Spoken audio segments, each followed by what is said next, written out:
Leta mada hii ni kutokana na ukweli uliopo kuhusiana na PID na ukweli uliopo kuhusiana na supplements.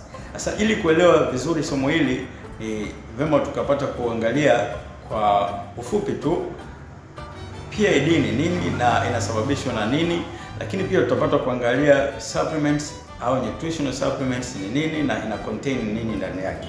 Sasa PID ni maambukizi au ni matokeo ya maambukizi. Hadi hapo utakuwa umepata picha kwamba hakuko na ukweli wa kisayansi wa kimatibabu ambao utakuaminisha kwamba supplements ina uwezo wa kutibu PID, kwa sababu PID inatokana na vimelea, inatokana na bakteria, inatokana na fungus, inatokana na inaweza ikawa ni bakteria wa kawaida au bakteria wa magonjwa ya zinaa kama vile chlamydia au gonorrhea au trichomoniasis, yani bakteria wale wa Trichomonas vaginalis, au muda mwingine ni matokeo tu ya uwiano usio wa kawaida wa normal flora ya sehemu za uke. Somo letu la leo tutaangazia kwa upana kabisa kama ni ukweli nutritional supplements ziko na uwezo wa kutibu PID. Nimeandaa somo hili kutokana na nilipata kuona sehemu kuna mtu anauza supplements, na moja ya lugha ambazo alikuwa anazitumia katika kupromoti biashara yake akasema kwamba hii nutritional supplements inatibu PID. Akataja pale na maambukizi kadhaa ambayo tunaweza sema ni yanatokana na vimelea mbalimbali. Sasa hoja ya msingi ambayo imenifanya nipate kuleta mada hii ni kutokana na ukweli uliopo kuhusiana na PID na ukweli uliopo kuhusiana na supplements. Sasa ili kuelewa vizuri somo hili ni vema tukapata kuangalia kwa ufupi tu PID ni nini na inasababishwa na nini, lakini pia tutapata kuangalia supplements au nutritional supplements ni nini na ina contain nini ndani yake. Sasa PID ni maambukizi au ni matokeo ya maambukizi mbalimbali katika via vya uzazi vya mwanamke. Na maambukizi haya yanaweza yakawa ni ya fungus au inaweza ikawa bakteria au inaweza ikawa fungus pamoja na bakteria.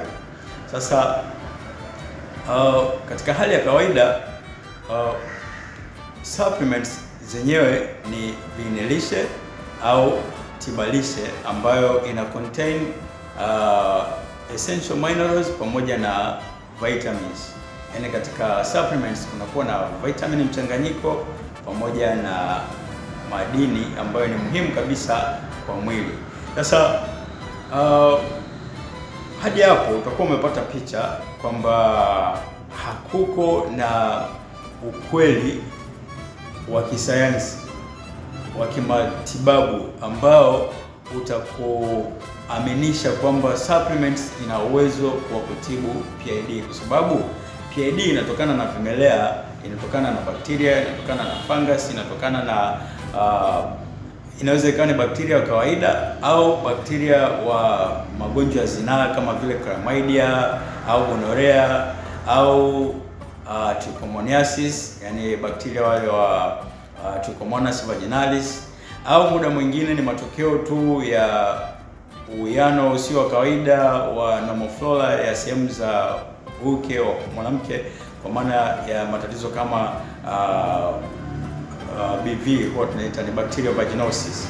Sasa hizi viinilishe au hizi vitamins pamoja na hizi madini ambazo tumezisema haziko na uwezo wa kuua bakteria, haziko na uwezo wa kuua fungus, haziko na uwezo wa kuua vimelea wa aina yoyote, sio parasite, sio bakteria, sio fungus, sio virus.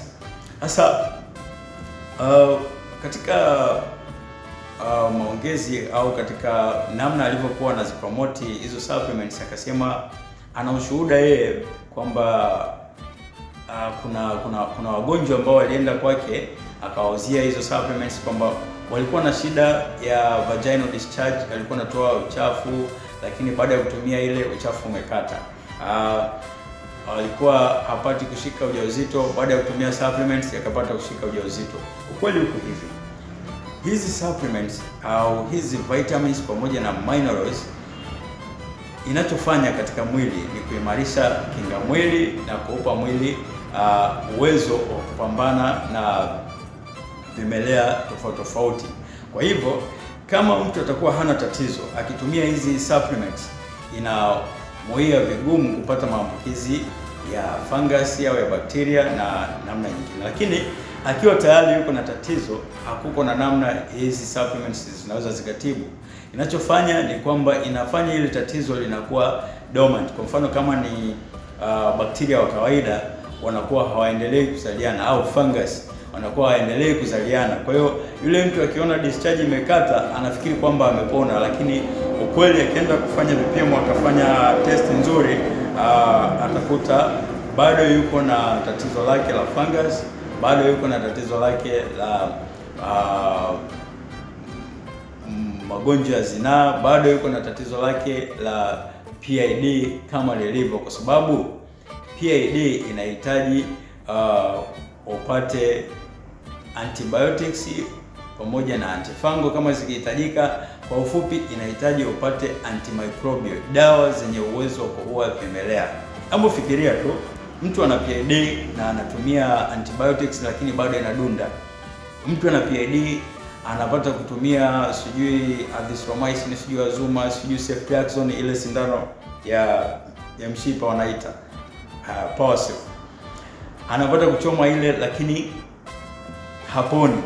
Fikiria leo hii eti PID ije ipate kupona kwa sababu umetumia calcium, kwa sababu umetumia vitamin B complex. Ni kitu ambacho katika engo ya kitabibu inakataa kabisa. Yaani ni kitu ambacho huwezi ukamwaminisha mtu anayefahamu PID ni nini, ukamwaminisha kwamba PID inaweza ikatibika na supplements. Inakuwa sio kweli. Lakini pia hizi supplements ni kitu kizuri kuzitumia, kwa sababu pamoja na kwamba zinaimarisha kinga mwili, lakini pia zina improve ufanyaji kazi wa organs tofauti tofauti za mwili kama vile moyo, figo, lakini pia zina improve afya ya ngozi, afya ya macho na viungo vingine vya mwili. Ni kitu kizuri sana, ila inapofikia kwa serious infection kama PID, supplements hazitaweza kutibu. Miaka nenda rudi, zaidi utakuwa unaendelea kukaa na hilo tatizo, na mwisho wa siku utafikia katika hatua za juu sana ambazo zitakugharimu, kwa maana ya kwamba utalazimika kutumia gharama kubwa kujitibia, lakini pia unaweza ukapata madhara makubwa ya huo ugonjwa kutokana na kukaa nao kwa muda mrefu.